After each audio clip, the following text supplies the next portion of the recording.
Alrighty, we are live for video number 2. Video number 2, once again, right here on the Kill with Demons 669 channel. Thank you all for watching. Once again, my name is Peter Gilmore, your gracious host, the greatest of all time. I am the GOAT. But it is what it is.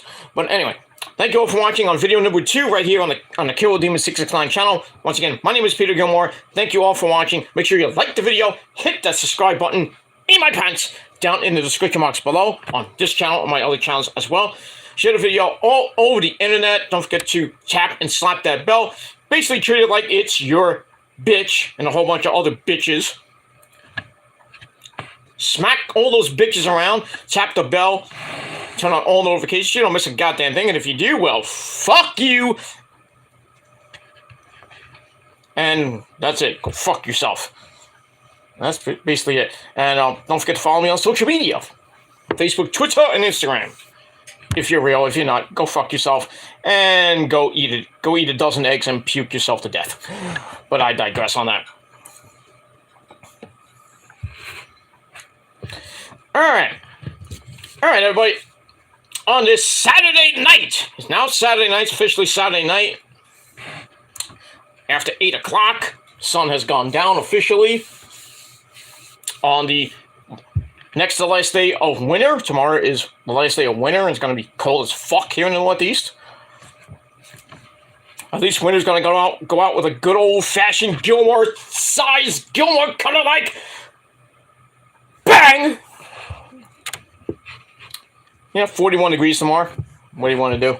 But I don't know. But hopefully you're having a great St. Patrick's Day weekend and well, getting over from last night. If you're getting a hangover or you're gonna celebrate again tonight, bless your heart and bless your liver. If you want your liver to explode by drinking so much goddamn alcohol, be my guest. Don't cry to me when your liver explodes. You're in the hospital with alcohol poisoning, and well, if you go, you go. But it is what it is. I don't drink, so I drink the good stuff. Pepsi. But it is that's pretty much it. So anyway, thank you all for watching here on this Saturday night, March the 18th, 2023. On video number 2, check out my Ring of Honor review right before this one. And that's pretty much it. But right now, motherfuckers, it is time for your late and out-of-date Smackdown and AEW Rampage review for March the 17th, 2023, the St. Patrick's Day shows for Smackdown and Rampage. Both shows were pretty damn good. I thought Smackdown was the better of the show for obvious reasons. We'll get to those two guys in a little bit. Rampage was good, the St. Patrick's Day Smash show.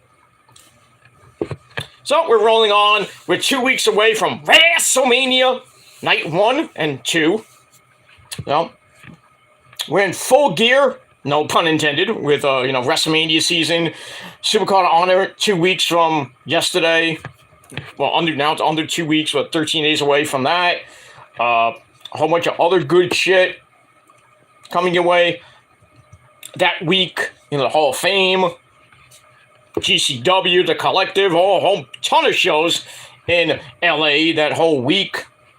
It's going to be fun. And then Raw, the night after WrestleMania Night 2 from the Staples Center, or it's a different name, but it's the Staples Center in Los Angeles, California.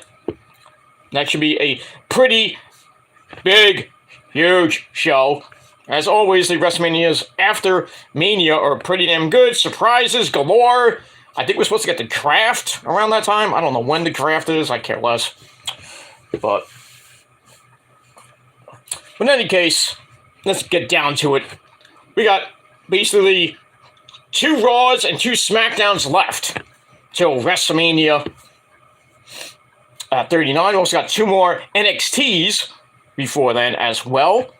Before Stand and Deliver on April the 1st, 2 weeks from tonight. And that's it. All right, let's get to SmackDown, which emanated from some shithole in America. No. It emanated from the T-Mobile Arena in Kansas City, Missouri. Yep! Home of those Super Bowl champion. Yeah, I hate saying that because I'm a Niners fan.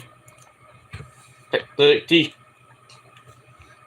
two-time Super Bowl champion Kansas City Chiefs, who won't win this season.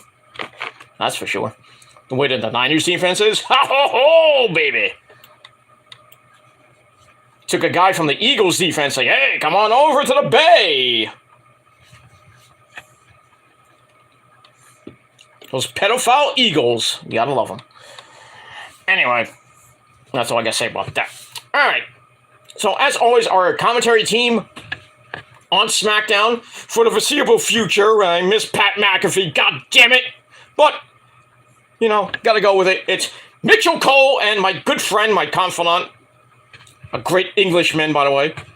And that is Bad News Reed Bennett. I'm afraid I got some bad news for you. That I'm better than you, and you know it. You will know it. You've been knowing it for 14 goddamn years. But you still ride the dick. But I digress. Alright, so let's get into it. Alright, so we start off SmackDown red hot with the American Nightmare! And that's adrenaline in my soul. Cody Rhodes about to cut another stupid fucking promo. So Cody Rhodes comes out. He's like, hey, Kansas City, what do you want to talk about? How about, you want to know, I'll talk to you, Cody. You want to know what I want to talk about? How bad your promos suck. And how bad you're going to get your ass kicked by Roman in 2 weeks. Yeah, fucking Mark. It's going to happen. Cody is getting beat. And when it happens, it happens. If it doesn't, I don't care. Cody ain't going to hold that belt for long. I'll tell you that much. But if Roman wins and he goes to 1,000 plus, I'll be a happy camper. But anyway, so Cody's like, well, let's talk about WrestleMania. Okay. So he's like, I respect Roman. Yeah, sure you do. You respect him, but then cut boring as fuck promos, playing pity, and trying to get the fans to go, whoa! Barely getting a reaction. Oh, it's getting better every show. No, it's not. It is not. The fans don't really like Cody that much, if you noticed. Especially with a guy named Sami Zayn still around. The whole entire Bloodline storyline. It's not about Cody. It's about Steenerico. Well, I'm sorry. There you go. You know, Kevin Owens and Sami Zayn. Not about Cody. Fuck Cody. Yeah, Cody. MDK all day, Cody. You fucking idiot.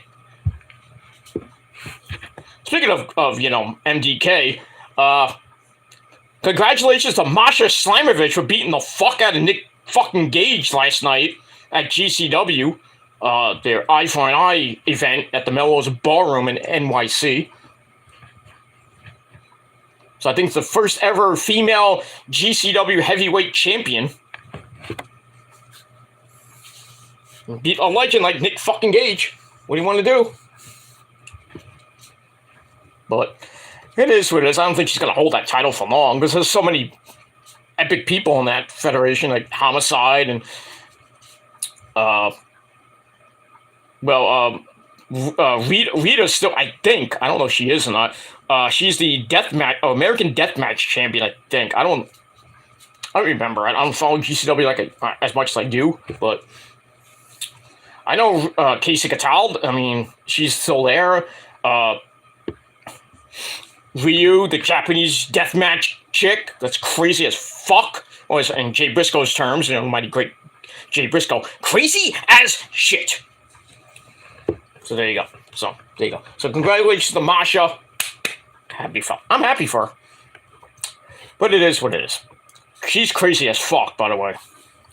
And I've known her since she was like a really green in the indie scene, New York indie scene. I've known her since like 2016. She's gone from really looking green to fucking GCW champion and death matches and hardcore and was going crazy. What's what being in New York means? You be a champion. Anywhere else, you suck. But it is what it is. New York is the city and state of champions. You don't believe me? Ask Homicide. But I digress. Anyway, so back to Cody. Cody's looking forward to seeing Roman at WrestleMania. He's like, I respect you. Looking forward to seeing you in the ring on Raw this Monday night. Says, I'm going to see you at WrestleMania. I'm going to, I'll be going for the undisputed Universal title. Just call it the goddamn Universal title, the Undisputed title. This is so stupid, this long name. Undisputed WWE Universal title. It sounds blech. Just call it the Undisputed title. That's it. But anyway, Cody doesn't want to talk about someone. I'd rather talk to someone, and that's Kevin Owens, who on cue comes out. Or after a little, a moment. Somebody forgot to cue his music. So, KO comes out, and Cody's like, I respect you too. What are we playing? The respect game now? Next thing you know, Sami Zayn will come out. I respect you, Sami. Then the guy in the 15th row will come to the ring. I respect this guy. I don't even know who the fuck he is. I respect you, Cody, as a great man and everything. Your dad's a legend. Dusty Rhodes, big dream baby, bacon baby. My son, Cody, can cut a promo. Maybe, if you will.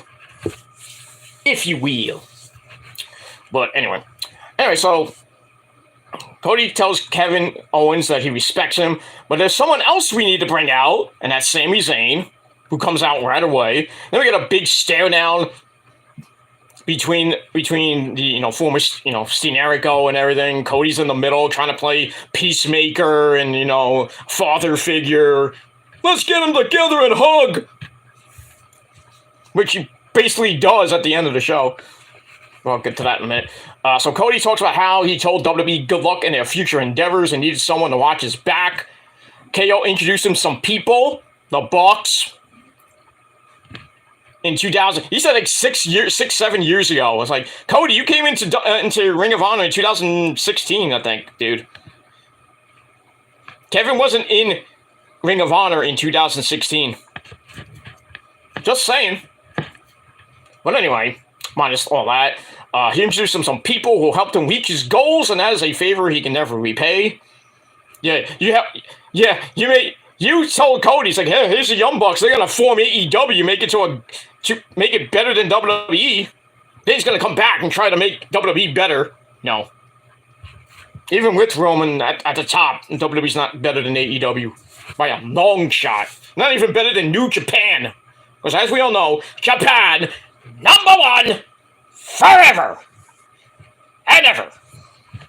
Because Japan is always great. Got the best wrestling, the best chicks. I mean, come on. I digress. Anyway, the fans want Steenerico to hug it out. It's like the 9 millionth time. Sami talks about the horrible things he and Kevin have done to each other. Oh, they've been wars since 2009, basically. Even before 2009. Even before they were in Ring of Honor. Even in the womb. When they were little babies in Canada, they were beating the fuck out of each other. You stole my medal! Well, you stole orphans from the orphanage in Mexico, you idiot! Even when you were 5 years old! Ole! Okay. Anyway. But somehow they've always found a way to get back on the same page, always found ways to get Steenerico back together. Sami's like, well, this time it ain't any different. If there is something Kevin needs to get off his chest, do it right now. if Kevin needs to scream at him, hit him in the face, please do it. I was like, yes, yeah, kick him in the face for you know, all the times that he turned on you. But anyway, so we can get back together again. Kevin asked Cody if he got what he wanted so he can go home or go leave. So Cody's like, what I want? So Cody says everyone wants the same thing. Sami talking about them taking down the bloodline one by one. Well, piece by piece, I guess.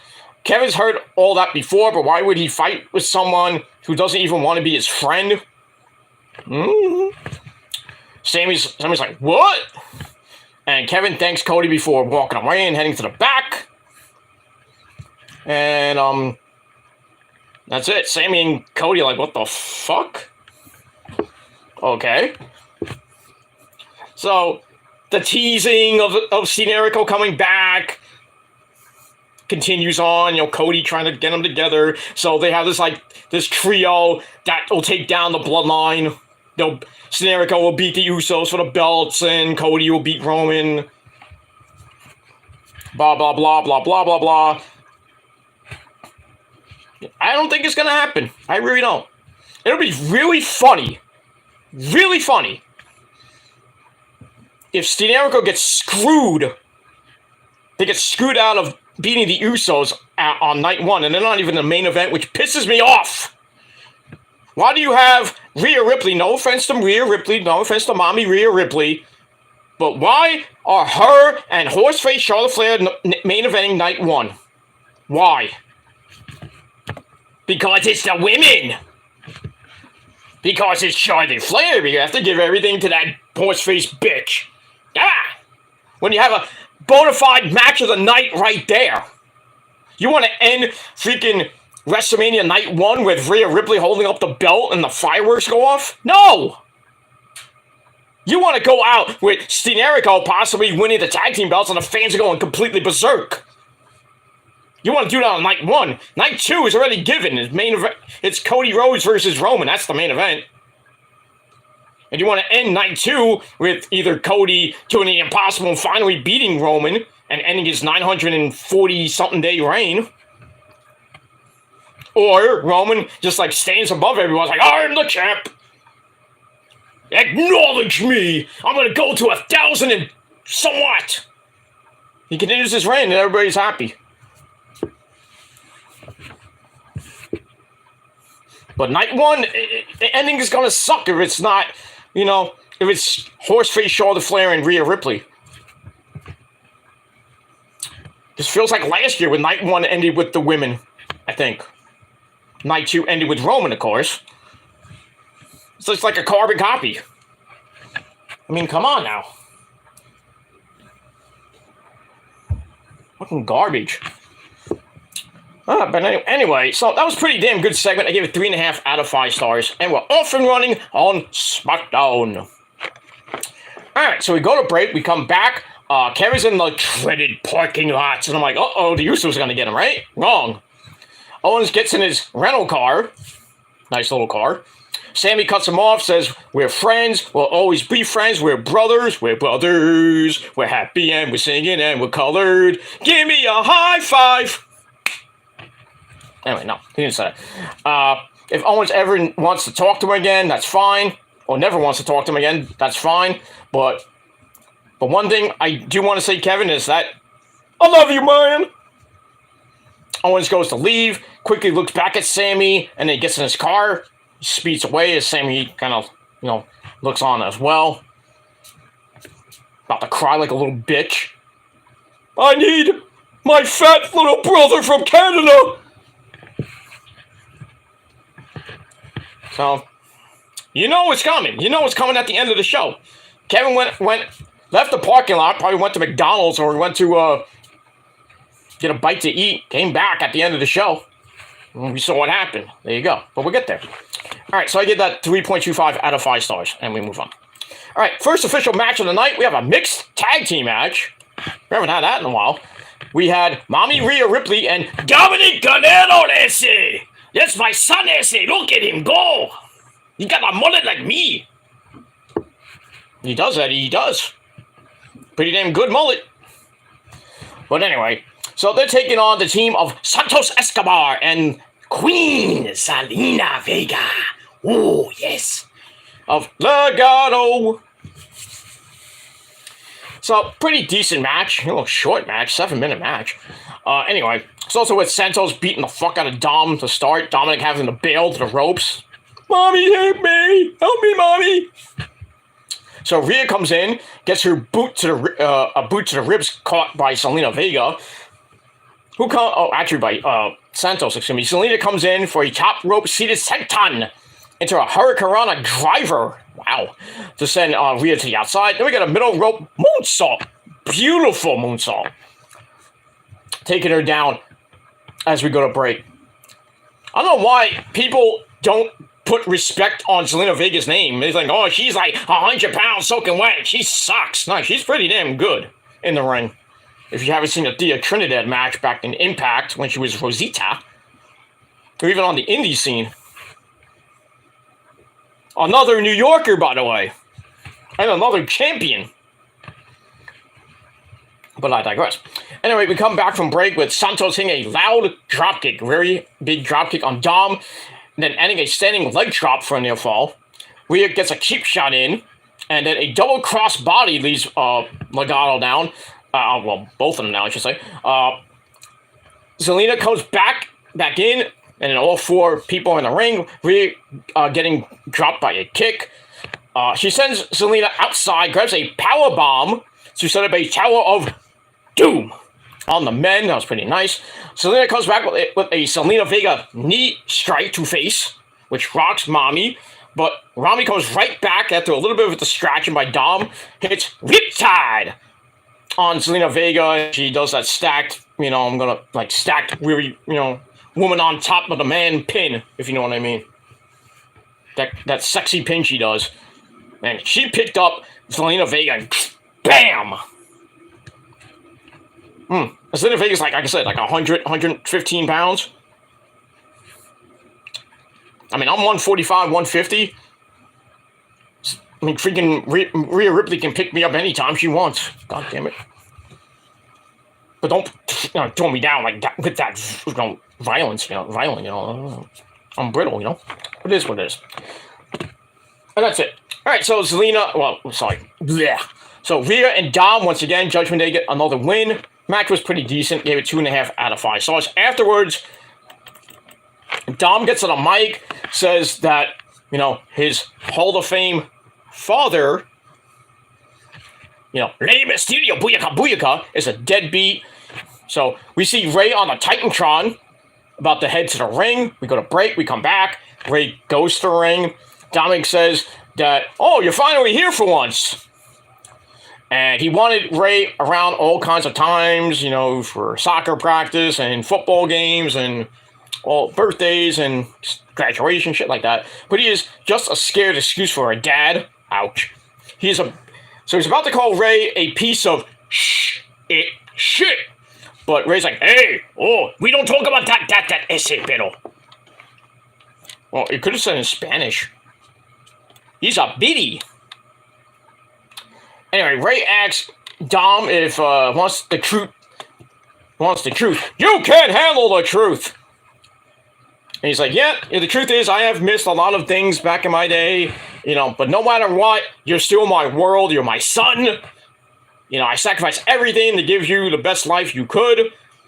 But no matter what you did to get in trouble, the Mysterio name bailed him out. That's not even his real name. His real last name. His real last name is, I think, Gutierrez or something like that. Anyway, Rey starts crying like a bitch as he brings up going into the Hall of Fame. And he wants Dom standing next to him on stage. And then the fans are like, you deserve it! Yeah, Dom next to him on stage. You know what's going to happen? He's going to get attacked and beat down. Great idea, Rey. So Rey says maybe it's too late for that, because his greatest regret is what Dominic has become, getting with Judgment Day and everything. He doesn't like some punk kid calling him out, so it's like, I'll be glad to kick your ass at WrestleMania. So I'm like, oh, did we just get an admission to the match? I was like, is the match now official? Or is he just teasing us? I don't know. But then he says, but he won't because it would be a disgrace as a father. I'll not fight you now, ever, or even at WrestleMania.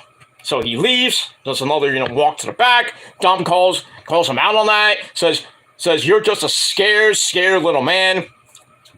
And Ray just leaves, like he always has the last couple of weeks.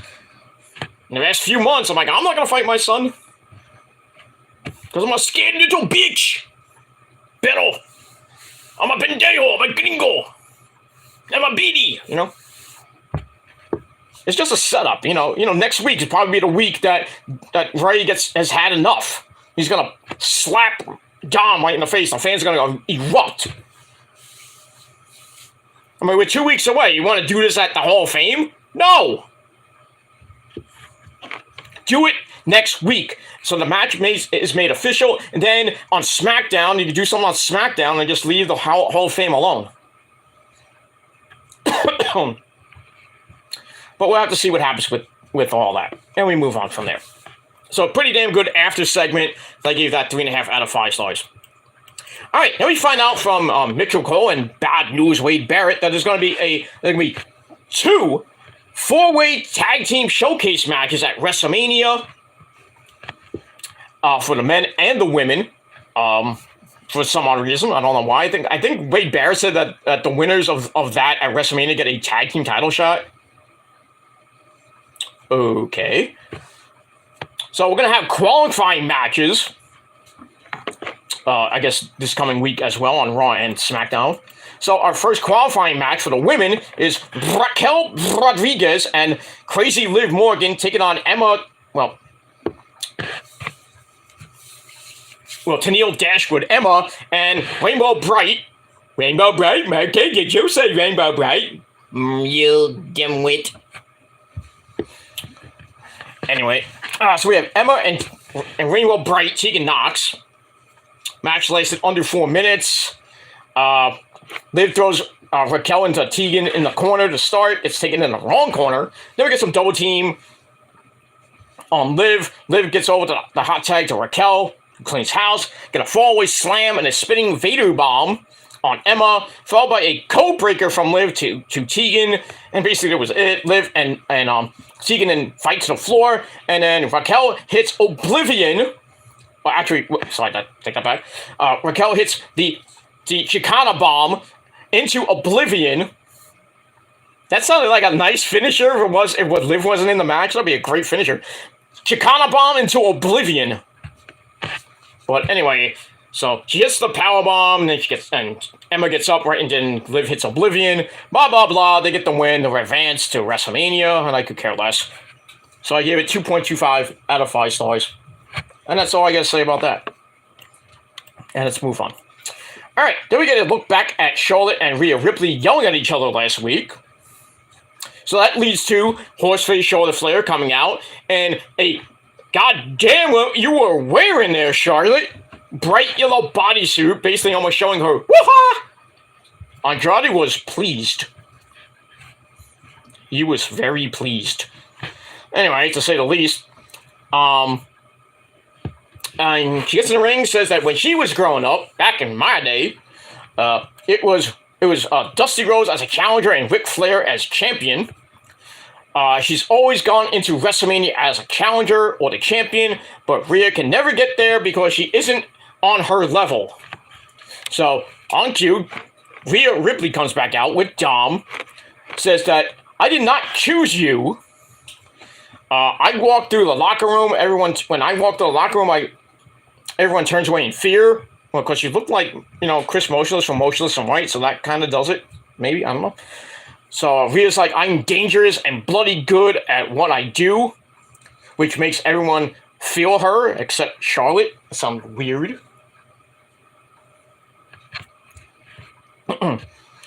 Where was I? Okay, so that pisses me off, and it makes me need the women's title. And then she says, I promise to make you fear me. And Dom starts talking trash to, Charlotte's like, this weird stuff. Which allowed Rhea to drop Charlotte with a shot to face. And then they leave, but then Charlotte cuts them off. And then we got a big brawl on the outside. Charlotte takes off her heels and starts beating up, hitting a running foot to face, smelly, stinky foot to face. And then security tries to come out. That ain't gonna work. Petey Williams and the agents try to come out. That ain't gonna work. They go into the crowd for a little bit, and then finally, everything gets broken up. Somebody said that Charlotte hit a ref, but I didn't see that on the replay when I was watching SmackDown on the replay. But it was a pretty decent brawl. I think it was a little bit too soon and rushed. That's just my opinion. And that's pretty much it. So I gave that 3.25 out of 5 stars, and that's it. All right, and once again, we go to Sami Zayn with Caleb Braxton, talk about how 2 people who he has considered his brother have left him. I guess that means Cody. Oh, well, Jimmy, or I think it was, no, Jay. And then Kevin. And he says, it's time he thought about things. Okay. Let me move on with that. I gave that 3 out of 5 stars. All right, then we go to your quick match of the night. We had Xavier Woods taking on my good friend Eli Drake. And that's not an insult. That is just a fact of life. Yeah! All right, this is the result of Eli mocking Xavier Woods. We see a little little kind of clip of him, of Xavier and Mad Crap Moss playing WWE 2K23. Anyway, I mean, I actually seen clips of the game. People getting it early. Lucky you. Not that I'm gonna buy it because I don't play WWE games anymore. Because I think I stopped at WWE 2K19. Because 2K20 was a garbage game. We all know that. But anyway, it is what it is. But the game to get is Resident Evil 4 Remake. Holy shit! I played a demo and I sucked at it because I have to get the control. I messed up the controls and everything. I put in the wrong controllers because I had to wear like I aim with L2 and I shoot with R2. I'm like, how am I supposed to? What the fuck? I think I had the difficulty on like hard or something like that. I don't know. But I got chopped up by the chainsaw guy. It is what it is. But I'm surprised that you can get it on the PlayStation Store for the PS4. But I thought it was just for PS5. But if it's for PS4, hell yeah, sign me up. I'm getting it. I already have Resident Evil 2 and 3 Remake. And that's it. Pretty damn good games. But Resident Evil 4, the remake, I think it's the best of the remakes right now. The best. And it's supposedly, from what I heard when I was watching my good friend Adam Colbaby on his Twitch channel, Chugs. Somebody said that they're remaking Code Veronica X. That's a good game. That's a good game to remade. I don't know if they're gonna remake 5. They really should remake 6 because 6 is horrible. And then maybe remake the Outbreak games or maybe Revelations. Well, actually, maybe not do Revelations because that's already. That's kind of like a remake, but not with the graphics wise. Yeah, you can make a remake out of it, but but it is what it is. Let's do it. Like Paul Stanley says, ladies, let's do it. But I digress. All right, so like I said, this match comes out of that. Quick match. Eli pounds away at Xavier to start, and then Bad News Wade Barrett says that Eli has the shoes of a champion. Yeah. You think? He was $1 million champion for like a cup of coffee. But anyway, he's a definite future Intercontinental champion, possibly world champion. Possibly. I'm not saying he is, but possibly. We can put his name in the hat. But anyway, Xavier comes right back with a middle rope missile drop kick, and then Eli runs him over. But Xavier Woods comes right back and hits and grabs backwoods. 1, 2, 3 for the win. So Xavier Woods gets the win. Big deal. So I gave the match 2.25 out of 5 stars. And why is Eli Drake losing? Why? Why is he losing? We saw this when it was Shawn Dean, when it was in NXT, back before he went to Impact, and he was a god in Impact. And then he goes back to WWE under the stupid name, LA Knight, and he had a pretty damn good feud with Cameron Grimes, that epic feud with Ted DiBiase. He wins the $1 million belt and lost it back to Cameron. And then I think he had a thing with, I think it was him. He had a thing with Grayson Waller. Then they bring him up to the main roster with comes up with the maximum male models. Changes his name to Max Dupree, which I thought was stupid. Dummy, yeah.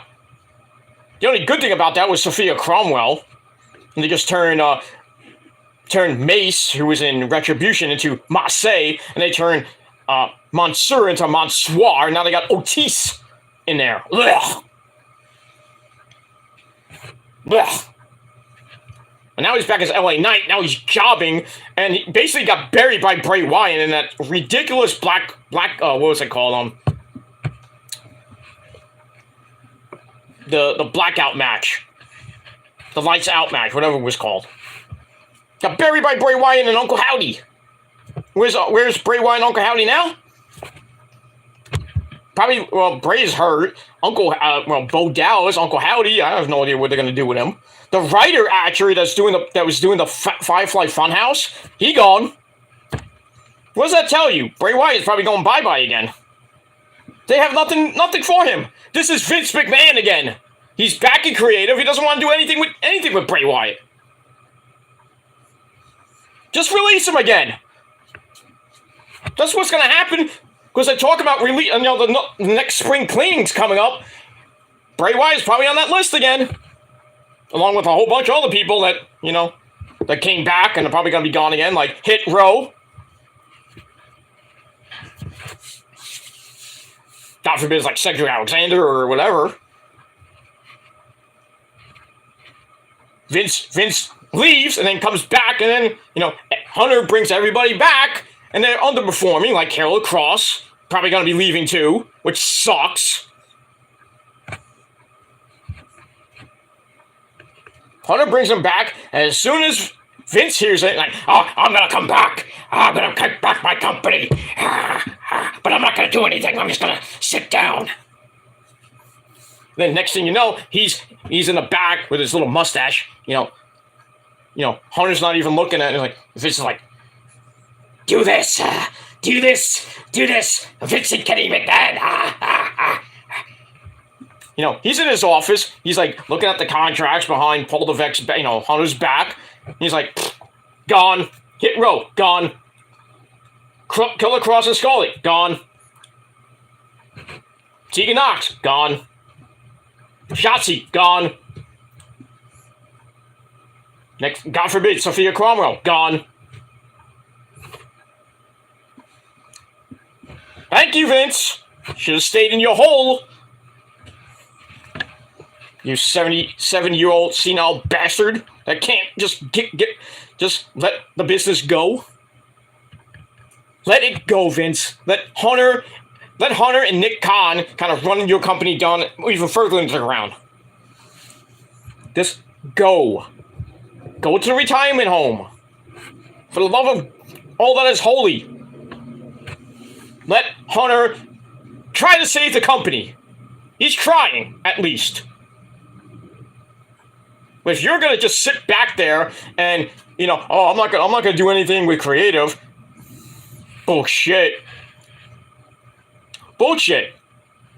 Ever since Bray Wyatt came back at Extreme Rules in was it September, October? I think it was September. Right? Came back to a massive pop. Everything's like, oh, this is right in the world. Hunter's, taking over. They got a horror writer doing the skits and everything. It was great. It was scary. It was creepy. And then the blackout match was a dud. Basically, it was a dud. Except for, when Uncle Howdy, did the swanton on LA Knight, and then the FMW like pyro goes off.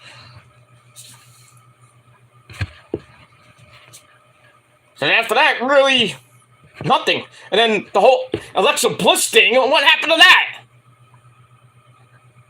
They were teasing it. And where's Alexa Bliss been lately? Besides, you know, having Ryan Cabrera's dick up her ass every fucking 5 minutes, you know? She's got nothing to do. There's no creative. Now that Bray's gone, what is she gonna do? It's like Jericho said, WWE creative is uncreative about being creative. They can't do anything with half these stars. Can't do anything. The storylines are stupid. The creative direction is garbage. They need to hire better fucking writers. Or just bring up people from NXT, like Indy Hartwell, and the Yes Boys, to salvage that, at least some of the women's division. Well, yeah, the women's division and the tag team division, because the tag team division is garbage. And there's no women's tag team division at all. You really want Becky and Lita as long-term champs? No. Just give it back to Io and Dakota again for the third time. But then again, who are they gonna lose to? Raquel and Liv? Probably. Really should be Shayna and Ronda. You know, they're probably gonna be in this stupid thing at WrestleMania. And then eventually, probably by maybe that Backlash, or at I don't know, but maybe Money in the Bank, or at SummerSlam, Shayna and Ronda, who should be fighting at SummerSlam in a fight pit match, they'd probably be going after the women's tag team belts. And then it was like, oh, we have to wait till WrestleMania 40 for this, for Shayna versus Ronda. It's long-term booking. I mean, but come on! There's no women's tag teams. This is disgusting. Io and Bailey, sorry. Io and Dakota should have never lost the belts to freaking Becky and Lita. Should have done it at WrestleMania, not a week or two ago. 2 weeks ago. And now you're having a stupid 6-woman tag match. When you could have put Ronda and Shayna against his Io and Dakota, let them get destroyed, I wouldn't have been okay with it. That was the original idea. Have Shayna and Ronda to win the women's tag team belts at WrestleMania, and then eventually lose it by the time SummerSlam came, and then they were gonna fight each other. See, I have ideas. I have you know how Otaku, big ups to Otaku and everything. You know, we're not friends, but I just like to shout him out. He did his fantasy booking for Double or Nothing. You know, if I ever did fantasy booking, and I have these ideas like, oh, Shayna and Ronda should fight at SummerSlam in a fight pit match. Bailey and Trish should have a one-on-one match at Backlash. That's probably gonna happen. Don't do it on Raw. Or even on Smackdown. Do it at Backlash. You really should be at WrestleMania one-on-one. Forget the 6-woman tag team match. You know, and then you look at the women's champions. You know, Rhea Ripley's gonna beat Charlotte. I hope, and I hope Kana, you know, my first wife, Asuka Kana, should beat the living fuck out of Bianca Belair. Is it gonna happen? You know, if Asuka loses, everybody's gonna riot. Bianca's reign is garbage right now. It's pretty much garbage because it's like stale. It's getting really stale, and Asuka's on a roll. You know, last week when she was dancey, so like she's back to Asuka without the face paint, doing the dancing. And people were getting upset about it. I'm like, no, she's playing mind games. She was doing that when she was when she was without the face paint. When she was just like, nice Asuka. And now she's Clown Asuka or Evil Dark Asuka. And she's doing the dancey thing. Being the clown. Not Ike being, you know, oh, she's a clown, you know?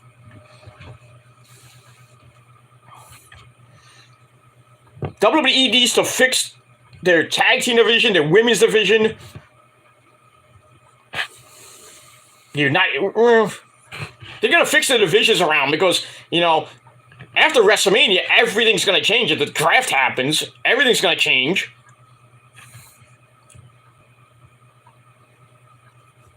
I don't know. But it is what it is. So I apologize for going off on a tangent, but I'm just upset that, you know, with the whole Rhea Ripley thing and, you know, Asuka and the women's tag team, this women's tag team showcase and the men's showcase. They probably had the Viking Raiders win that whole thing, and then they're going to tag team title shot against Steenerico.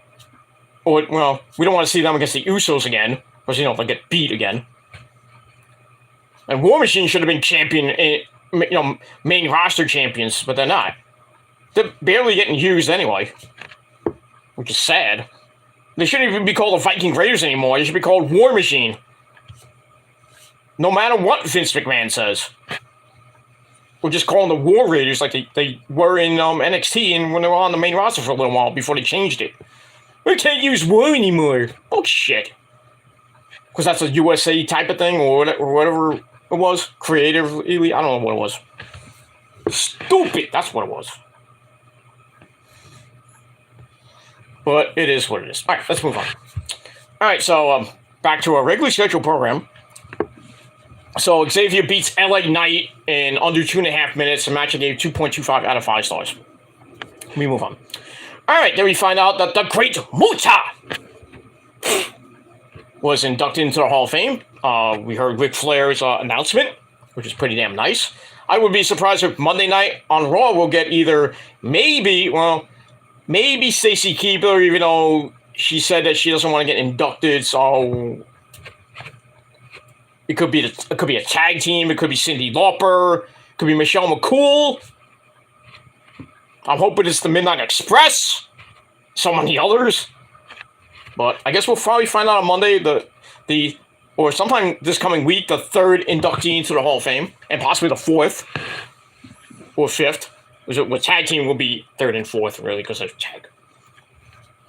Hey, why don't you put the Rockers in? See? Put the Rockers in, and Jannetty will throw Shawn Michaels through the window. You know, he didn't need HBK. HBK tried to jump out the window to escape. Are you blind? Reversal of fortune. That's what should have happened in that feud. Jannetty should have won that feud, but as we all know, that was the birth of HBK, so what are you going to do? But, you know, good old Marty Jannetty still kind of kicking at whatever age he is. Man, we all know where Shawn is in NXT. Let me move on. Well, it's good to see the Great Muta being inducted. I think Ric Flair will induct him. It's, you know, generous for Ric Flair. It should be Sting, but it is what it is. All right, then we go to the back where we see Kayla running with, you know, in the back. And then we see Eli Drake running into Rey Mysterio, who's signing autographs, I guess, for the people in the arena or for something else. So Eli kind of trash talks with Rey and says, if Rey won't fight Dom, I'm going to fight you. And then Rey hits him in the face. He gets all pissy. He's like, punches him right in the face. And he starts talking in Spanish. You stupid, you pendejo, you gringo. Pero. Knocks him out, then he leaves. And then Eli's like, Eli's like, oh, what did you say? What? He said, you're a pendejo, which means a bitch. Beach. Was Io was a beach. I gotta love Io.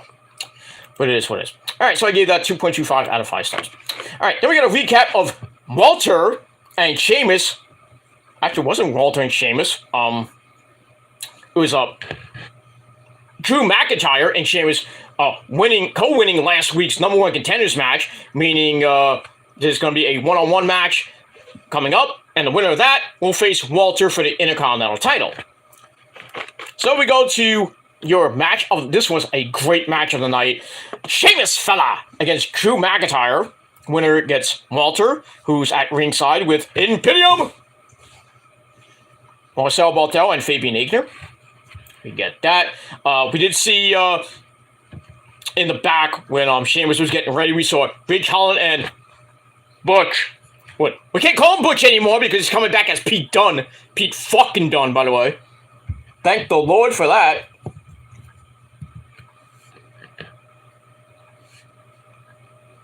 But in any case, I'm glad. I'm gonna kind of miss Butch, but you know, Pete fucking Dunne coming back after WrestleMania. Hell yeah, sign me up. So goodbye, Brawling Brutes, I guess, unless they gotta still call them Brawling Brutes. I don't know. But anyway, let's get to this big beefy men slapping meat match. So they shove each other around the start. Wade Barrett gets Walter a headset for a little quick interview. Walter is having none of this. And he's like, oh, fuck this, I'm out. He's like, I wasn't prepared for an interview there, you Englishman. And then he drops the headset. Fuck this interview. Drew hits a Michinoku driver for a near falling Sheamus, but Sheamus comes right back off his some knees, gets sent into the corner. Drew charges into a raised big boot. Then he catches Sheamus on the top, on top, hits a big superplex as both men are down and it's basically spent. And the crowd's going nuts. Go to break, we come back. Drew hits a neck breaker. He nips up as Sheamus looks to be in trouble. Goes for the Claymore, gets cut off by a big running knee. Almost looked like a well-timed pro kick. Both men are down again. Then they both hit big boots. And then they are down again in the ring. The crowd was going nuts. And that should have been the ending. That should have been it. Let them get counted out. Both men can't answer the bell. It was going to be a triple threat anyway. We all knew that. But Walter gets inside. He's like, oh, which one are you going to be? I don't know. And then Marcel Barthel and Fabian Aichner jumping from behind, causing a double disqualification, which sucked. So, for a good match that I gave 3.5 out of 5 stars, shouldn't have ended that way. Should have ended with both men not being able to answer the 10 count. Or it ends in a draw or something like that. Maybe like a double pin or something like that. That's what it should have ended as, like both men pin each other. And we're like, oh, I don't know who won. And then Walter should have just gotten in the ring. He's like, I'll fight you both. That's what a fighting champion does. I was like, I'll fight you both. I'll still win. So I'm an arrogant champion. But anyway, we got a double disqualification, and that's pretty much it. So we get that, 3.5 out of 5 stars. Afterwards, 3-on-2 beatdown, and then Adam Pearce appears on the screen, and he makes the announcement official that is going to be a triple threat match at WrestleMania, and that's basically it. So that match is going to be a banger of a match, and I hope they give it to Sheamus. I don't think he's held the Intercontinental title in his career, so it'd be very nice for him to finally win the Intercontinental title. I could be wrong on that. I have to check my Sheamus stats, but I think he hasn't won the Intercontinental title. I could be wrong. But it is what it is. But I think Sheamus should win that match. I really don't want Drew with the Intercontinental title again, because he hasn't held it for a long time since he was the chosen one. But, I mean, Walter's going to lose that belt. He's already at 289 days as champ. Longer than any person in the modern era since the Honky Tonk Man. Who was, I don't remember when. I think it was like over one. I know it was over 1 year, but I forgot how the exact number. I think it was like 300 and something. 260, 70, 80. I don't remember what it was. But yeah, Walter ain't gonna go 1 year. He's gonna lose it in 2 weeks, so it'll probably be over 300 days as champ. And then he's probably gonna lose the Sheamus and Drew. And that's probably much it. And we'll see what happens with that. Let me move on. Alright, then we go to your main event segment of the night. we're supposed to get a face-to-face encounter between Jey Uso and Sami Zayn. So Jey comes out with Jimmy. Put up your ones. It's like the prophecy in the Armada. We're the ones, and all you motherfucking douchebags are number twos. You are. It's true. So all your shit that you do is just ridiculously stupid and fails every single time. But I digress. Anyway, so Sami comes out after that. You get a big epic stare down in the middle of the ring. Sami asks how Jey wants to do this. Jey says, I didn't like or trust you since day one. But eventually everyone started to like him, Sami Uso, the whole Usi thing, blah, blah, including Roman himself, but Jey never bought into it. You did, you lying sack of shit. The whole Uzi thing, he broke character like 4 or 5 times on camera. So same thing with Roman and Jimmy. Everybody broke character, so you might not liked it, but you accepted it, like what Claire says. But anyway, then the one time I finally let my guard down, you betrayed me. That at Royal Rumble, Jey knew that Sami was fake Us. But Sami accuses Jey of taking Roman's abuse for so long. But the reality is Jey is mad at himself and wanted to hit Roman with the chair. There's a lot of people who were saying that this whole bloodline storyline started with Jey and should end with Jey, which could possibly happen. Jey could come out, try to help Roman, near the end of the match. Chaos happens, like Jimmy and Jey come out, and then Kevin Owens will come out, Sami will come out, Solo will come out, and then through all that chaos, the bloodline looks like they have the upper hand. Roman looks like he has the upper hand. He has Cody, he's ready to finish him off, and then Jey grabs the chair, and you think everybody's like, no, don't do it, Jey, don't do it. Slams the freaking chair in the back of Roman. And then Cody hits Crossroads. Bing, bang, boom. New champ. Bloodline storyline ends at WrestleMania. That's it. That's probably how it's going to end. Or it's just going to end with Cody winning straight up. Which could happen.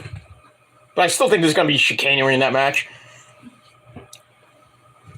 But, like I said, it would be really funny if Steenerico loses to the Usos, and Usos retain, and continue their long reign of champs, and then Roman beats Cody to death, and then on Raw,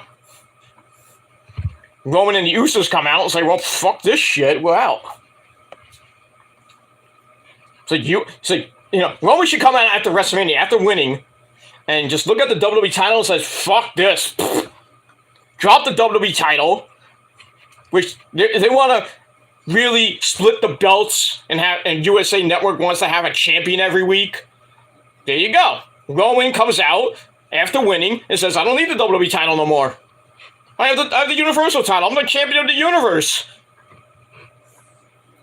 I don't need the fucking black licorice belt. I'll keep my blueberry belt. There you go. Then you have a stupid tournament on Raw to crown a new champion, and then you give it to Cody. So people say, oh, Cody's going to win at Mania. No, he's not, because I went after WrestleMania. Long-term booking. I'm not JD saying that, but, there you go. If people want Cody to win so bad, have him win it on Raw in a tournament, or at Backlash in a tournament. Doesn't have to win it from Roman at Mania. Roman don't need a WWE title. You don't. He really doesn't. They want to split it up so bad, just get rid of the WWE title from Roman. Just give him the Universal title. But then you cut off the 1,000 days cumulatively as champ, and he's held the Universal Championship for almost 3 years. So that's going to be you minus the WWE title, which is over a year now. I think it's it's 9, what is it now? I think 9:30 something now. I don't know what officially is now. But You cut that out. It's basically 600 and change. A little over 600, 650 days as Universal Champ. And then the WWE Championship is basically around almost a little over a year now. About to hit a year, I think. There you go. You get rid of the WWE title. And then Roman's still the Universal Champion for getting close to 3 years.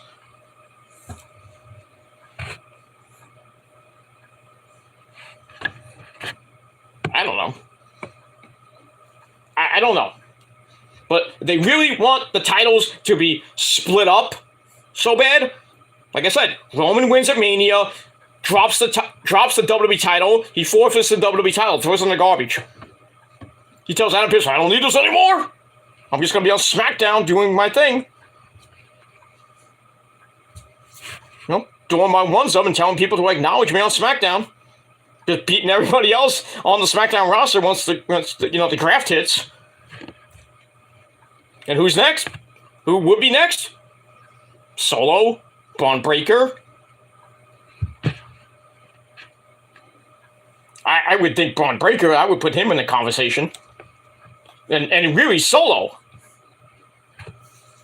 Who else? Roman's beating them all, so it doesn't matter. But your top two would be Solo and Braun Breaker, unless Randy Orton comes back. And then my good buddy Real Rally Sport Rally.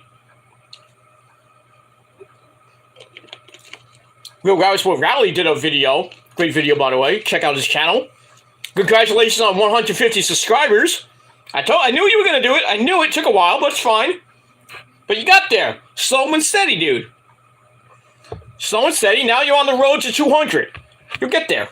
Trust me. You'll get there. Slow and steady, dude. Slow and steady. I mean, I got 425 subs on my Peter Gilmore channel. At one point, I was near 450, but, fluctuates. I'll get the 450 eventually. I'll get the 500 on my Peter Gilmore channel. I got 1214 on this, when I really had, almost 1250. Well, my main goal is really to get to 1,500, but if it takes another 10 years, that's fine with me. I don't give a shit. That's one of my goals I always set out on when I first made this channel, was get to not even get to 1,000. It was get to about 200, 500, and then, I finally got to 1,000. But it's been a slow and steady climb to get to even 1225. I was at 1230 one time. But, like I said, slow and steady wins the race, and eventually you will get to that 200 plateau. And then you set more goals, 250, 500. I don't know how long you've held your channel for. I think as long as I've known you, which is about almost a year now. Great supporter of mine. I always support your channel. I always shout you out once in a while. You've been in my chat once in a while. Not as much as you used to be back in the day, but, it's fine. Busy man. It's fine. And if I don't have people in my chat, I don't give a shit. I don't have people watching, don't care. But I do have those, the 1, 2, 3, 4, 5 sometimes, but we all know who they are. The ambiguously obsessed dick lords that just love how my dick tastes, and how I dictate. And they love my milk, so. But it is what it is, but they're, But thanks for watching, thanks for the promotion, but, the things you say and do in comments are just retarded. And you failed. Failed every time, especially last night, but it is what it is. And you're going to keep failing every single time.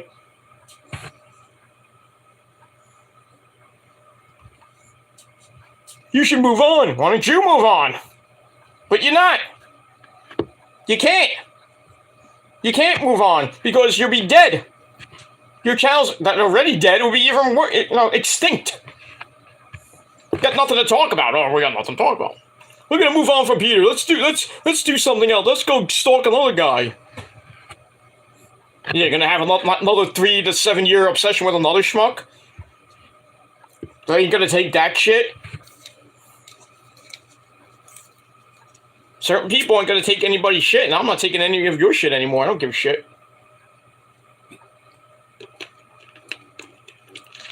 I don't care for all this crap that goes on.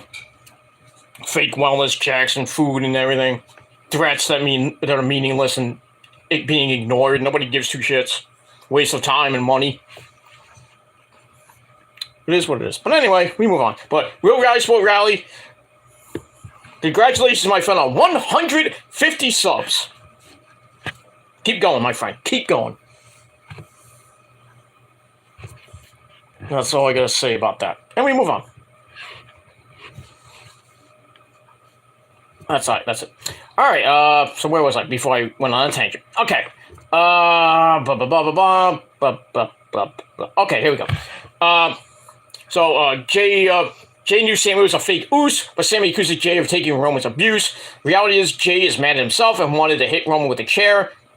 So Jay turns his back for a little bit, then he comes back, hits, and then with the fight is on between him and Sami, Jimmy comes in for a 2-on-1 beatdown. And then we hear the music of Kevin Owens, and the Usos look to the Tron.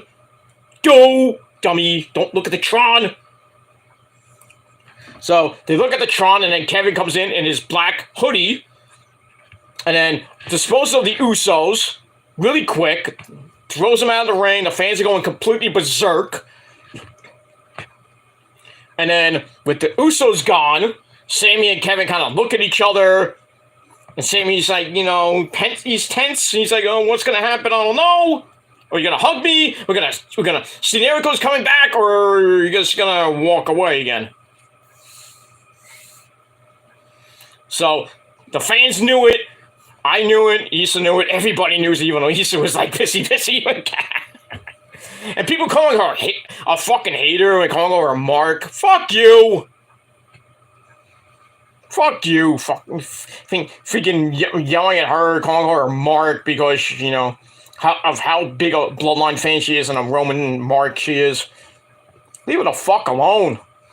Go fuck yourselves. She don't care what you think of her. She doesn't. She don't care about you motherfuckers that have really tiny dicks. And you wish you were with her. I mean, you call me a simp. I might be a simp, but I'm an honest simp. And I'm proud of it. I don't care. I don't care. He's just an attractive lady. If I wasn't with Rosa, I would love to be with her.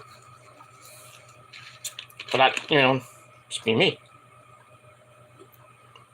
But it is what it is. She's gorgeous, but I don't like her like that. I mean, she has amazing pictures on her OnlyFans. She's funny. She's smart, sexy. I mean, and you call me a simp, why don't you call all the other guys in a simp every time she shows her hot as fuck legs and her everything she wears? They go, oh, googly gaga. You don't call them, you should call them simps too.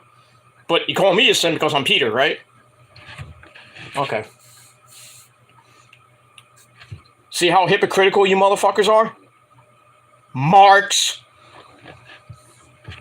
But big ups to Issa. Big ups to my good friend Issa. That's all it is. Good friend. And she knows it. And that's it. Alright. So with the Usos gone, the tension's there, and then finally we had the big moment. Steenerico hugs, they hug it out, the fans erupt. I mean, the biggest pop in the last few months. But finally it happens. Steenerico is back, and they're going after those tag team titles on night one. It's about to be official, and there you go. So, and then we see, we cut to Cody, who's like a proud papa, crying like a little bitch. So there you go. Cody plays Peacemaker, and he gets Steenerico back together, and everything's right in the world. Or is it? Because that Roman was watching, and he is pissed.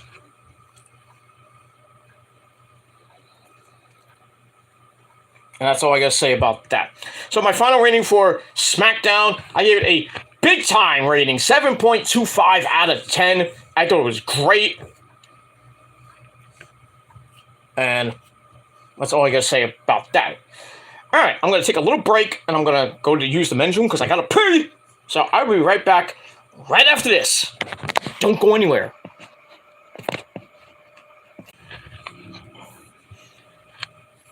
All right, we are back after our bathroom break.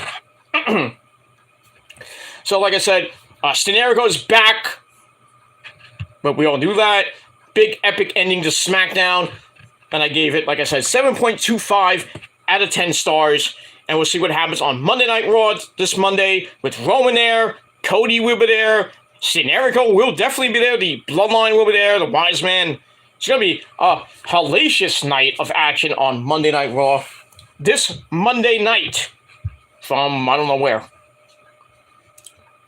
No, it's in St. Louis this week, right? I think it's in St. Louis, so that's going to be interesting. Home of Randy Orton, of course. That's pretty much it. Wrestling Cat, how are you? How are you, Wrestling Cat? What do you want? Where are you? How are you doing, Bougie? Where's my Wrestling Cat? How you doing, Bougie? How you doing? Hey, how you doing, Wrestling Cat? Yay, the Wrestling Cat's here. Da-da-da-da-da. Hello, friends. I missed you so much. Subscribe to Peter Gilmore. No! Okay. You want to finish the show with me, Booby? You want to finish the show? Okay, we're going to finish the show. I'll let you go. I'll feature in a minute. Okay. It is what it is. Zuzu's doing pretty good, by the way. And a lot of people are asking about Zuzu. She's doing good. Doing very good. It's good. Everything is good in Cosmodale Gilmore Land. Amidst all the bullshit going around. But it is what it is. Amidst all the crap with these fake-ass people. Made me laugh last night. It really made me laugh. It was just funny. Barricaded a girlfriend in the bathroom!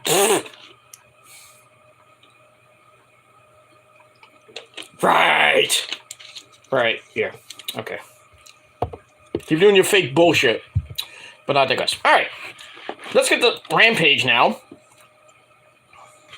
And Rampage was okay. You know, they had the AEW in-ring debut of Taya Valkyrie, which was pretty damn nice.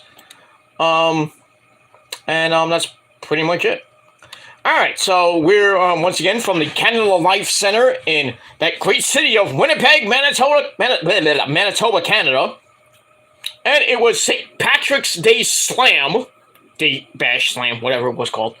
That too. We had that. And our commentary team, this time on Rampage, which came on, like, what time did it come on? Like, almost midnight? Because I turned it on, I think it was around 12:15, almost 12:30, and they had the Bollywood Boys against 2.0, Matt Maynard and Angelo Pucker. And I'm like, did this just start? So I had it on DVR, and my DVR stopped because it was from 11:30 to 12:30. So it taped the first half of Rampage, because the freaking NCAA basketball game ended late. So I think it started at 9:45. You know, with the stupid timeouts and everything. You know, you would think it would end at like 11:30 at most, you know.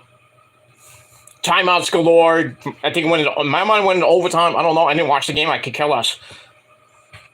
I had other things to do with my time. So, last night. So, blah, blah, blah, blah, blah, blah, blah. So, Rampage started I think it started 11:45, close to midnight. I can only imagine what the rating is. I only imagine. I haven't seen it yet. I have to check Twitter after this. But I bet you nothing. It's probably going to be around 300,000. At least 300 to 350. You think people were staying up just to watch Rampage at 11:45, midnight? What do you think? You know, the Wrestling Inc. podcast started at 10:15, and it usually starts at 11:15 when Rampage is on its regular schedule time. They just did basically a Smackdown. Sorry, my eyes hurting. They did basically a Smackdown review.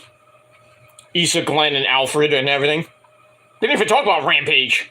They previewed it, but they didn't really talk about it.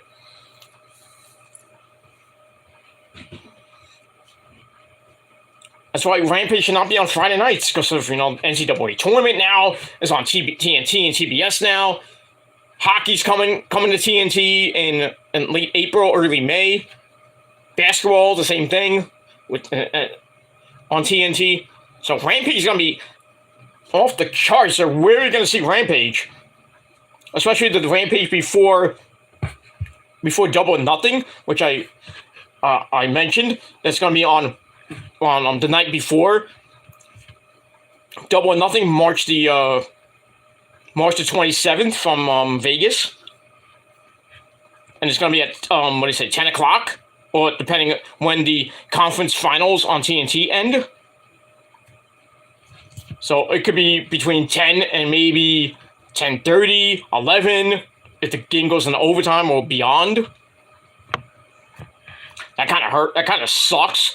So, the SmackDown before King of the Ring, that's going to be, I think, taped as well, because, they're flying over they're going to be in Saudi Arabia. So SmackDown on March the May 26th is going to be taped. And then King and Queen of the Ring is the day after, because, the time change and everything. So I don't know when that's going to start. Probably like 2, 3 o'clock in the afternoon. And then we're going to have to wait all night. After pay-per-view's going to end. It starts at 2, probably going to end at 4, 5 o'clock. Or it starts at 3, going to end at 6. And then after that, people do the reviews. And then everybody's going to wait up for Rampage. And then maybe do their reviews for Rampage. With their predictions for Double or Nothing. And then Double or Nothing's going to be on, Sunday night. That's going to be a very big week, too, for Memorial Day. We got Memorial Day weekend. Everybody's going to be going out and everything, flying wherever they're going to be. I'm going to be here because I'm not going to go away for Memorial Day weekend. I've done that before, and I regretted it. I went to Atlantic City for Memorial Day weekend. Pain in the ass to get on the bus back, or going there and back, because we went on a Friday to Atlantic City, and I think we were supposed to come back on Saturday or something like that. I forget, but we went. We were going back home to Port Authority. We waited almost an hour and a half for a bus, and there was a lot of people coming. So we had to get really 2, almost 3 buses to go back to New York City. It was crazy. So don't go to Atlantic City on a holiday weekend, especially like Memorial Day weekend, July 4th weekend. Do it during the week, because you won't get traffic and a lot of people on the bus. That's why me and the missus are trying to do something maybe sometime in early May. I wanted to go May 19th, but I got a wrestling show that night, so... I got an indie show, so the 200 show, so I got that. That's pretty damn good. Blah, blah, blah, blah, blah, blah, blah, so... That's gonna be a big indie show. Camille Brickhouse is gonna be at that show. Will Ferreira, a couple other people are gonna be there. It's gonna be good. So I'm gonna maybe go the week before that, maybe the weekend before that, or I might go after Memorial Day weekend, probably in June. Probably start the first weekend of June. I might go to Atlantic City. I mean, we'll see. I have it all. I'm saving up for my vacation, my spring vacation right now. I already paid off the second payment. I've got 1 or maybe 2 more to go. It's just a matter of when I go. I'm hoping to go in a couple weeks for Easter, but I might switch it and go the week after Easter. So, but I'm definitely going on vacation. It's just a matter of when. But hoping and planning for Easter weekend. Hoping, but we'll see. we'll see. I'll let you. I'm not gonna let you guys know because I know you trolls are like, ah. I know you'll miss me. I won't miss you. I won't give two shits. All right. So anyway, back to Rampage. So we had the man behind the mask, Excalibur, Tony Baloney, the very evil and very legendary, should be in the Hall of Fame, commentator himself, Tony Baloney, and instead of good old JR, it was the big slow Paul White. Interesting. Alright, so we get that. Alright, so we start off Rampage with the fire, and we're off and running to go. And our first match of the night for the TNT title in Will Hobbs' Open Challenge. It was answered by Rey Fenix, along with Alex Abrahantes at ringside. Powerhouse Will Hobbs against Rey Fenix. So Hobbs comes out with QTV. I guess that's the name of their faction now. It's not the Nightmare Factory anymore, or the Factory. Well, we have Aaron Solo and QT Marshall Knott, who still fears Raj Giri. You fear him, you old fart. Fuck you. Where we get that? It's a pretty decent match. You know, Rey Fenix flippy dippity doos all around. You know, knocks Will Hobbs to the floor for a big dive. Then he starts him on the side moonsault. Drops Hobbs again on the floor to get back in. Hobbs runs him over, takes back control. Go right back to the floor for a hard whip into the barricade. Ow. Then they take it back inside, and Hobbs is pleased with how Rey Fenix looks like a broken mess. Then we get the old-fashioned 1901 nerve hold, followed by a suplex for a near fall. As we go to another break, we come back, and Fenix gets pulled back inside the ring, and the nerve hold is reapplied again. But Rey fights back up, bounces on the ropes before having his springboard arm drag pulled into a power slam for a near fall by Hobbs. And then Fenix comes right back and snaps off a German suplex for a near fall. Then the top rope walk kick to the head was pretty nice. But Hobbs comes right back and drives Fenix hard into the corner. Then that nasty spine buster for a near fall. Fenix gets right back up, kicks Hobbs down, sets up almost an Eddie Galeno essay frog splash for a near fall. He goes for a roll up, or I don't know, some type of roll. He gets pulled out of the air into another spine buster. And then Hobbs finishes off with a new move called Town Business, which is a reverse FU. I'd never seen this before, but it's like, you know how Cena hit the FU, hits the FU, but it's like a reverse FU.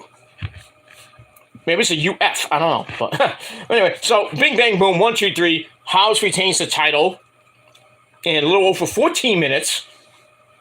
And that's pretty much it. So I gave the match 3 out of 5 stars. And that's it. After the match, Hobbs takes Alex Abrahantes and beats the fuck out of him. But added bonus. And then he leaves with QT Marshall, Aaron Solo, that chick who I did find out who it is. It is Danny L. She's an indie star. If you haven't seen her, go look her up on Instagram. Her name is Danny Alex. I think it's Danny L or Danny, not Danny Mo. It's Danny L. I think it's called. I think her name is. But just look it up. Google it. It is what it is. Let me move on. All right, after that, we get a video about my good friend Adam Cole, baby! Coming back, it was in-ring debut and the debut of AEW All Access on March the 29th. So, Cole's like, I want to face the best. I want to face the best technician. I'm like, well, that's not going to be Bryan Danielson because you faced him and kicked his ass. Remember that? So, I can only imagine who Cole's first opponent's going to be. I hope it's a good one, like Kenny or something like that. But if it's somebody not great, like, yeah, it is what it is. All right, here we get a video about Stu Grayson wanting a piece of John Moxley next week after Moxley put his good buddy Evil Uno in the hospital. Damn. The Super Smash Brothers got smashed. Pretty much. By the Blackpool Cook Club. And that's pretty much it. And we move on. Alright, so I gave that 3 out of 5 stars for that. Alright, match number 2, the debut of Taya Valkyrie as she takes on indie darling Ava Lawless. If you don't know who she is, look her up. She has fought around the New York area. New Jersey area, I should say. But anyway, Taya beats her in about a minute and 17 seconds, hits Road to Valhalla, bing, bang, boom, good night. So very, violent and impressive debut for Taya. She has to win. Match gave 2.25 out of 5 stars. After the match, Jade comes out, Jade Cargill, that bitch show, and her, her friend Layla Gray, and that idiot smart Mark Sterling that came out for his stare down. And that's pretty much it. I don't know when Taya is going to face Jade, but I pray that Taya beats Jade because as much as I love Jade, but her reign as champ has been boring, and she's based the 54 wins she has, 3 have been against actual fucking talent. Ruby Soho, Willow Nightingale, and Athena. Everybody else basically is dark or elevation or even indie talent. Horrible reign. Horrible. Horrible reign. As champ, and that's pretty much it. And we move on with that. Alright, so like I said, 2.25 out of 5 stars. And we move on. Alright, after that, we go to Matt Hardy, who's in a Ribera Steakhouse jacket. I guess that's a steakhouse in Winnipeg? I don't know. Matt Hardy's training Stokely Hathaway for his no disqualification match against Son for the Man. Get in here, Hook. So he's facing Hook, and he's trying to get, learn the ways of Matt Hardy. Version 1, I guess. I don't know. Stokely's tickle counter to a slam, and having a cookie might not be the very best idea. Stokely, you're in for a really long night, my friend. And I don't care if you have Ethan Page, you have Matt Hardy, and, the Moan Man himself. Isaiah Cassidy with you. Those 3 guys ain't gonna help you. They're just gonna watch you get your butt handed to you by, the master Hook. Hook's gonna wipe the floor with you. And I hate to say this, using Joe Taz terms, Hook is going to kill your ass. I would have said something else, but I'm not gonna do that. This is a family show. Or so we think. But we move on. Alright, so we got that. So I gave that 2.25 out of 5 stars. Alright, match number 3, tag team action, the Bollywood Boys. Well, remember them? They used to hang out with Ginger My Balls. They take on 2.0, Daddy Magic, Matt Maynard. And do you want to know what makes Daddy Gilmore's dick hard? You know. But anyway, and Angelo Parker. So we get to the match. Parker hits a the Bollywood Boys give Parker a modified heart attack, which is a top rope elbow instead of the running clothesline that the Hart Foundation were known for. They send him to the floor. They go back in, and Matt Maynard comes in to take Gerv, nice name, Gerv down as we go to break. We come back. Gerv and Harv. That's, I guess, their names. Gerv and Harv. Sound like regurgitated names, like puking. Barf. Your full name, Bartholomew. If you don't watch Spaceballs, you don't get that reference. Anyway, so Harv comes in, cleans house, including a running spinning wheel kick to Parker. But the Jericho Appreciation Society comes back with a double team on him, and they grab the double implant DDT. 1, 2, 3, they get the win. Match gave 3 out of 5 stars. After the match, they scissor each other, mocking the Acclaimed. So that match is probably going to be coming up on Dynamite or Rampage next week. But we'll see what happens with that. And it is what it is. And that's that. All right, how much? Okay, I gotta finish this up because my battery's about to die on my phone. We get that. All right, then after that, we go to Don Callis.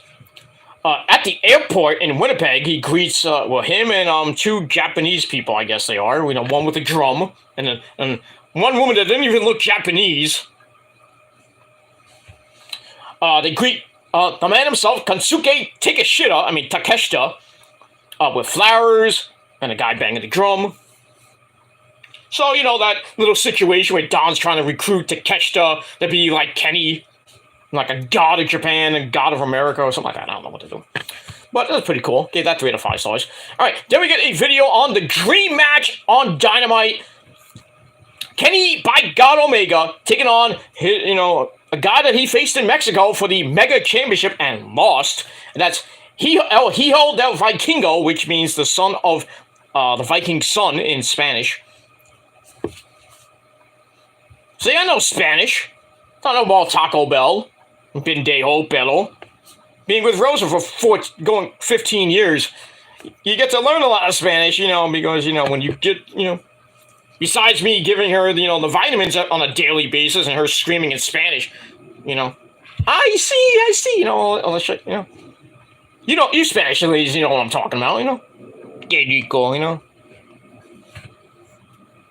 Not all about watching Spanish program on Channel 41, Univision and Galavision, Lucha Libre, Telemundo, Rey Mysterio, Psychosis, stuff like that. Getting to know Rosa and her family, they speak Spanish, and I'm like, what the fuck are you talking about? I get it, though. I'm starting to get some of it. Cállate la boca. That's easy.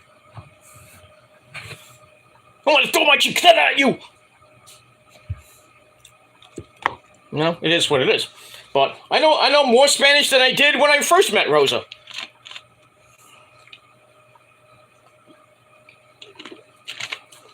There's more to come. 15 years coming up in 2 weeks. 2 weeks from this coming Thursday, it'll be our 15th anniversary of knowing each other. That's a long goddamn time for a lot of people. But I love her. We love, we hate, we fight, but we fuck like rabbits. And I hate bragging, but I like to. I like to brag because I get more pussy than you motherfuckers do on a daily basis. Suck it hard, bitches. But anyway, so we got that match on Dynamite. That's going to be a banger of a match. Let me move on. All right, then we get a look back at the Triple Threat Trios Championship match from Dynamite, which the House of Black, not surprisingly, the House of Black retained. Get that. All right, and we get what's coming up on Dynamite next week, and some other matches for Rampage next week. We got all that. Then we go to a segment where it looked like we're at a hotel, when like the valet part of the hotel, or maybe, I don't know, maybe the parking lot. I don't know where we were. But anyway, the Ass Boys are out in the snow. They're happy about being tag team champions. They run into Top Flight, who think they're their valet drivers. They get into an argument about being the best brother team. And Top Flight's like, hey, why don't you give us a title shot? And the Ass Boys being stupid. It's like, how about we do this next week on Dynamite? So that match is official for Dynamite.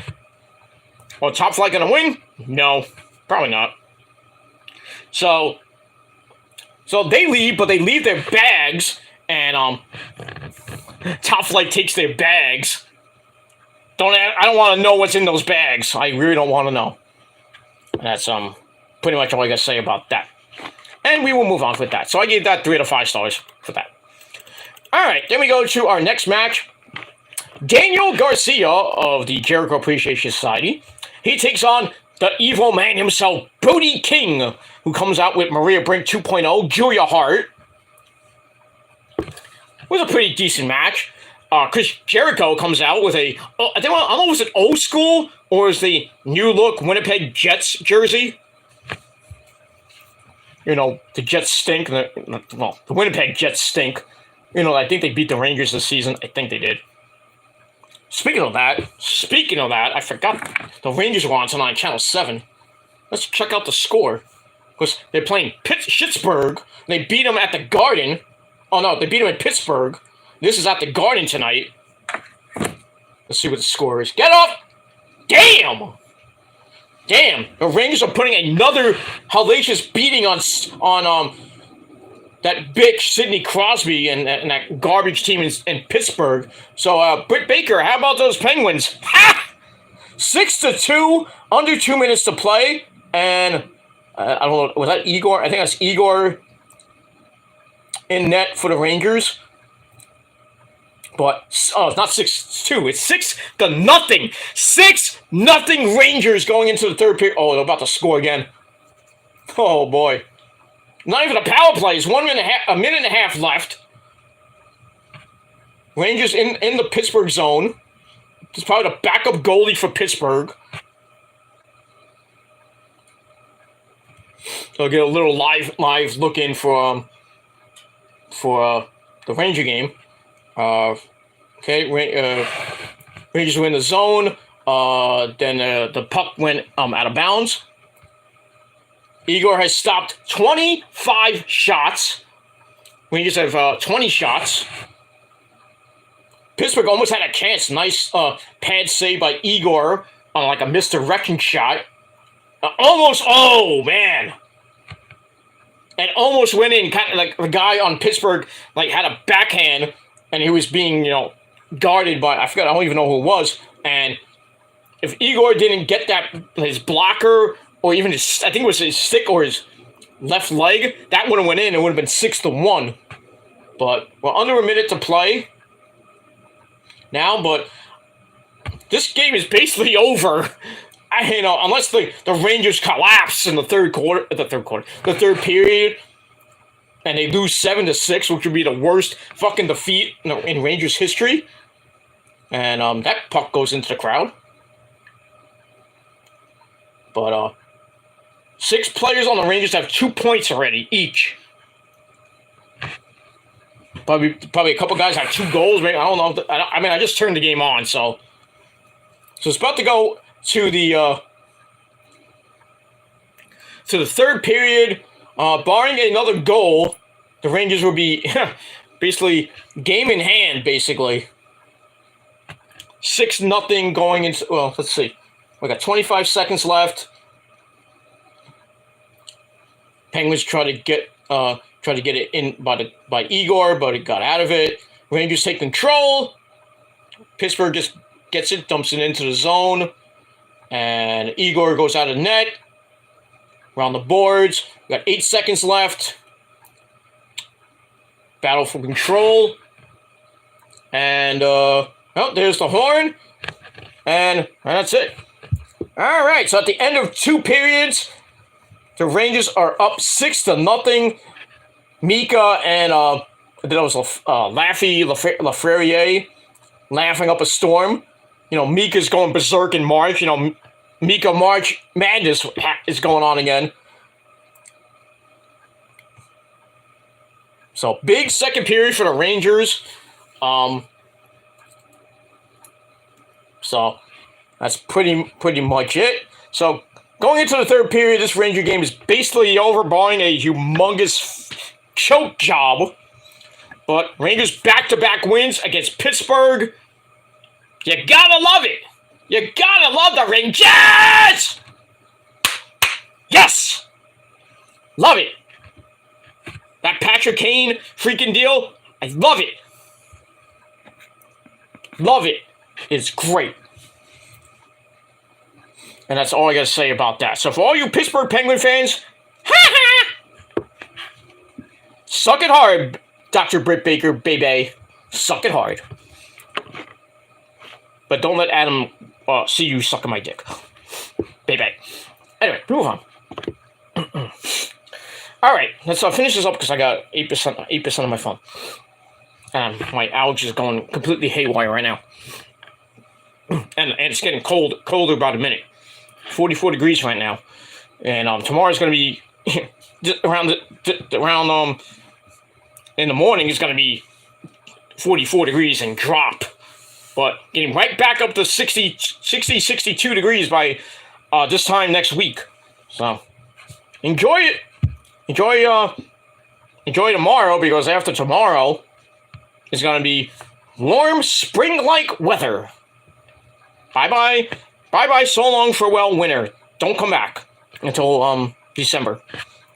But, you know, we had a pretty decent, pretty quiet winter here in New York City. I think the most we got was like 2 inches. Even like around my area was basically like an inch. Not much. Got basically nothing, which is great. And then, I mean, I had to put like this much snow melt out this winter, which is great, and I have to break my back. But, you know, quiet winters lead to worse winters coming up next year. So I can imagine when December, you know, by my birthday, is going to be probably getting blizzards and bomb cyclones and 35 feet of snow here in New York. Well, not upstate New York. I'm talking about New York City, Brooklyn, Staten Island, Long Island. I can tell next winter is going to be really bad. But when winter starts, I'm probably not going to be here, because I'm kind of planning to go to down south, you know, Florida, for my birthday and the New Year. But, you know, things could change like they did 2 years ago. I was gonna go. We had everything planned, and then we were thinking of going. I was about to set up the get paid the payments for the tickets and everything, and then Rosa had an emergency. She had to go down there. She was there for like a while. I couldn't go because I didn't have didn't have any PTO. So it sucked. So I stayed here for Thanksgiving and my birthday and New Year's, and then Rosa came back right after the New Year. So, but hopefully we'll be doing it this year, barring an emergency. And the same thing for my vacation coming up in a couple of weeks, barring a delay. There might be a delay, like I said. So might not be going for Easter weekend. I might be going after Easter, but it will be in April. I'll just say that. But I already put the second payment in, and 2 weeks from now I'll put in hopefully my final payment, and then hopefully after that I'll be getting ready to go on the plane down south to Miami, bitch. I'll be hanging out with the Easter Bunny on the beach, playing with the ladies. But I digress. But in any case, let's get back to Rampage, and that's it. All right, we gotta go. All right, so I'm gonna abbreviate. Brody King versus Daniel Garcia, pretty decent match. Excuse me. We're getting to the end. Brody tries for a charge and miss, which lets Garcia grab his own walls of Jericho, sending Brody to the ropes to break. And Jericho, who's on the outside, gets in a baseball bat shot, unbeknownst to the referee. And then Garcia grabs the rear naked choke, and Brody King basically passes out. So, your winner by submission, Daniel Garcia, shocking victory. Match I gave 3 out of 5 stars, and that's pretty much it. So, just looking at the Ranger game for a second. This is the third meeting, the third meeting in the last week, and I think the Rangers have won the last 2 games. I think they won the game in Pittsburgh. I know they won the game in Pittsburgh. I think the game before that, I think Pittsburgh won at the Garden. I think I don't remember, but anyway, this is their third meeting, and the Rangers are whipping that candy ass like they did on Thursday night when they won. I think they won 5-2. Kreider man, kicking ass as always, and that's it. All right, my battery's about to go because of that 5. I can't even see what it is now. 5%. I don't know. So if this ends, I apologize. All right, so Daniel Garcia gets the win. Match gave 3 out of 5 stars. All right, let's finish this up. Actually, that was the main event. Actually, I apologize. And that's it. All right, so Rampage, pretty decent show. 6.25 out of 10 stars. And that's it. Smackdown, 7.25 out of 10 stars. Never know what you motherfuckers thought of the shows. Down below in the comment section, if you feel like leaving a comment. Don't forget to smash the bell to get notified when I do another video. Hit the like button. Subscribe to my channels. And all that good shit. So that's it. So I'm going to get out of here. I'm going to charge my phone. I'm going to edit this video up a little bit. I'm going to have my sensible dinner. And then I'm going to get ready. Rosa and her daughter and my grandson went out. I had to stay home. I would have went out. I did go out earlier by myself. Got to, wanted to, take a walk. And then, kind of went, me and my grandson kind of went for a little walk together. Because, I don't get to see my grandson half the time. I had to do it. So we went to the park. Had some fun. And then I did a couple of errands here and there.